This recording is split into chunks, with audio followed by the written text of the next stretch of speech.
ठाणे महानगरपालिकेतील पत्रकार कक्षाच्या रुंदीकरण व नूतनीकरणाच्या कामाचा शुभारंभ छत्रपती शिवाजी महाराज जयंतीचं औचित्य साधून श्रीफळ वाढवून करण्यात आला। ठाणे शहर दैनिक पत्रकार संघाच्या पुढाकाराने या कामास प्रारंभ करण्यात आला।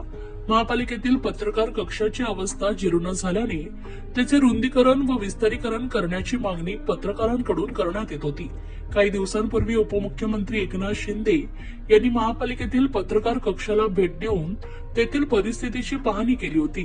कक्षाची स्थिती पाहता त्यांनी संबंधित अधिकाऱ्यांना तातडीने नूतनीकरणाच्या कामास सुरुवात करण्याच्या सूचना दिल्या होत्या।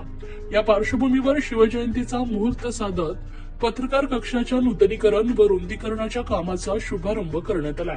यावेळी ठाणे शहर दैनिक पत्रकार संघाचे अध्यक्ष आनंद कांबळे, ज्येष्ठ पत्रकार रामकृष्णन, ठाणे वैभवचे संपादक मिलिंद बल्लाळ, जनादेशचे संपादक कैलास महापदी, विभव बिरवटकर, दिलीप शिंदे, दीपक शेलार, मनोज वाजपेयी यांच्यासह इतर पत्रकार उपस्थित होते। तसेच ठाणे शहर दैनिक पत्रकार संघाचे सदस्य आणि मोठ्या संख्येने पत्रकार मंडळी उपस्थित होते।